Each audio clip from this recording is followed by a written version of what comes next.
Members, subject to correction, ayes 128.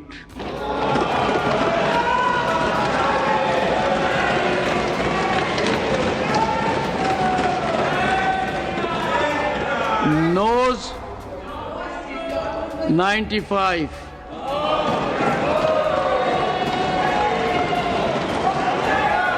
Abstention 0.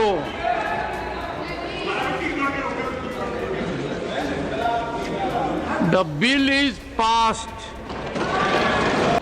माननीय सदस्यगण, शुद्धि के अद्यतन मत विभाजन का परिणाम इस प्रकार है। पक्ष में 288, विपक्ष में 232। प्रस्ताव स्वीकृत हुआ और विधेयक यथा संशोधित पारित हुआ। पॉलिटिक्स ऑफ परफॉर्मेंस परफॉर्म करिए और चुनकर आइए। 3 टर्म मोदी जी को चुना है और 3 टर्म भारतीय जनता पार्टी की सरकार रहने वाली है। मेरी बात ठीक कर।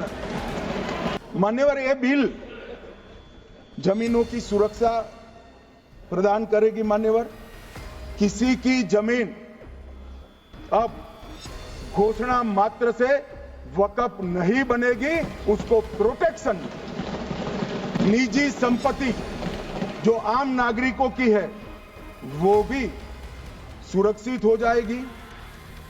और वक़्फ करने के लिए स्वामित्व को दान तो साहब अपनी संपत्ति का ही कर सकते हैं, गांव की संपत्ति का दान नहीं कर सकते। पुरातत्व विभाग और एएसआई की जमीन को हम सुरक्षा देंगे।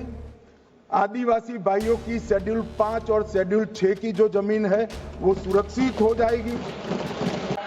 किरण जी को बहुत बहुत बधाई देना चाहता हूं कि बहुत अभ्यास कर सारे दूषणों को निकालकर वक्फ कानून को शुद्ध, पारदर्शी और उद्देश्यों को समर्पित बनाने का काम रिज्जू साहब लेकर आए हैं। मान्यवर,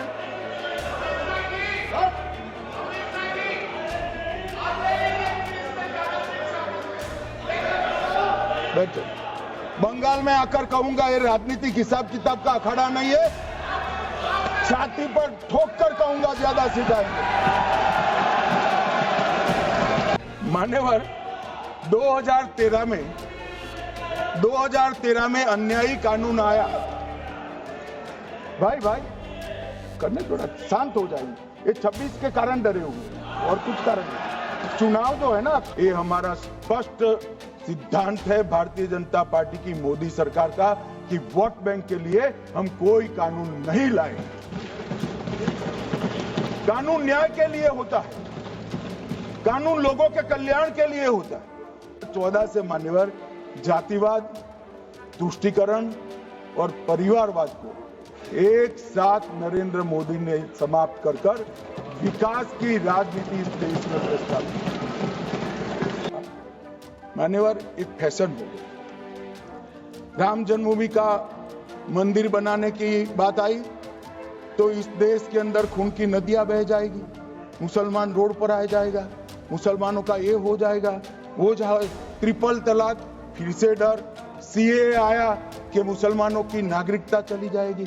जिन जिन ने भाषण किया है, एक मुसलमान की नागरिकता गई है तो बता दो। मुसलमान भी जानता है। और मैं तो आपके माध्यम से देश के मुसलमानों को अपील करना चाहता हूं। मान्यवर, मैंने बहुत झेला है। ये कहते थे कि सीए कानून मुसलमानों की नागरिकता लेने 2 साल हो गए, एक भी मुसलमान की नागरिकता गई है तो सदन के पटल पर रखी। कितना झूठ फैलाया इन्होंने। मान्यवर, धारा 370 हटाई। ये कह रहे थे मुसलमानों का ये हो जाएगा, वो हो जाएगा। फिर से उमर अब्दुल्ला जीत कर आज शासन कर रहे हैं। आतंकवाद समाप्त हो गया, विकास शुरू हो गया, पर्यटन बढ़ गया। मान्यवर, एक कांग्रेस पार्टी और उसके साथियों ने मुसलमान भाइयों को डरा कर अपनी वोट बैंक खड़ी करने का काम किया।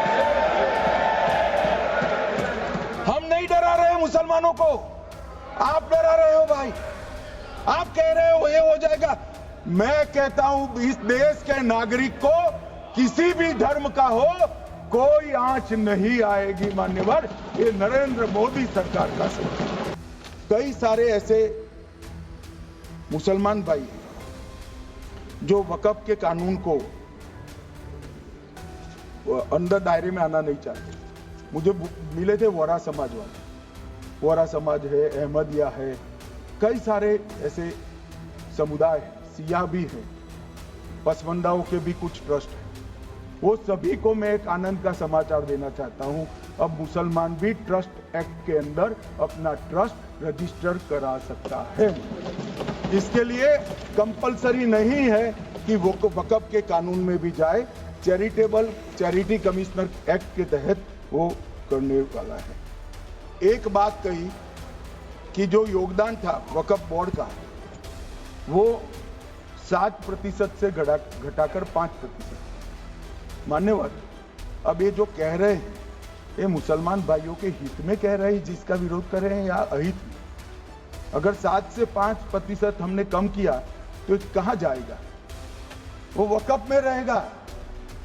वक्फ बोर्ड का कम किया है। जो मस्जिद चल रही है उसको हमने 2% बढ़ाया है। ये उल्टा समझ रहे हैं। 1913 से लेकर 2013 तक 1913 से 2013 तक वक्फ बोर्ड का कुल एकड़ में भूमि सब वक्फ का मिलाकर 18 लाख एकड़ था। मेरी विनंती है सभी सदस्य इसको ध्यान से सुनें। 1913 से 2013 तक 18 लाख एकड़ और 13 से 25 तक एक कानून बनने का परिणाम क्या आया? और नई 21 लाख एकड़ भूमि बढ़ गई। अब मान्यवर 39 लाख एकड़ जो भूमि है उसमें 21 लाख एकड़ 13 के बाद।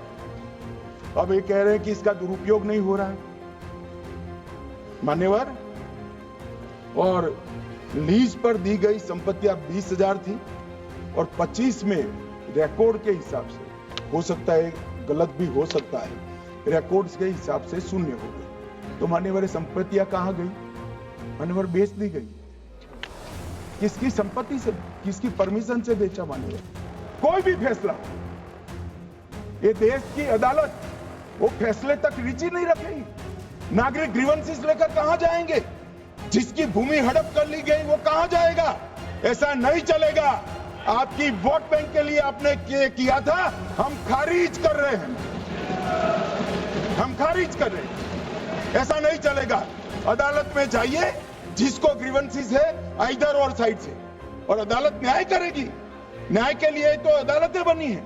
और मान्यवर यहां एक सदस्य ने तो कह दिया, एक सदस्य ने कह दिया माइनॉरिटी इस कानून को स्वीकार नहीं करेगी। क्या धमकाना चाहते हो भाई? संसद का कानून है, सबको स्वीकार करना पड़ेगा। स्वीकार नहीं करेंगे मतलब क्या है? कैसे बोल सकते हैं कोई? हम कानून को स्वीकार नहीं करेंगे। एक कानून भारत सरकार का है, हर एक पर बंधन करता होगा और इसको स्वीकार करना पड़ेगा। मैं आपको बताना चाहता हूं 2013 में जो अमेंडमेंट बिल आया, जिसके कारण ये बिल लाना पड़ा, वो बिल में कुल मिलाकर 5.4 घंटे चर्चा हुई, 5.5 घंटे दोनों सदन मिलाकर। और इस बिल में दोनों सदन मिलाकर 16 घंटे चर्चा हो रही है मान्यवर, 16 घंटे। इसके अलावे हमने डिमांड किया समिति बनाओ, समिति भी बनाई, 38 मीटिंगें हुई, 113 घंटे चर्चा हुई, 284 हितधारक बनाए गए।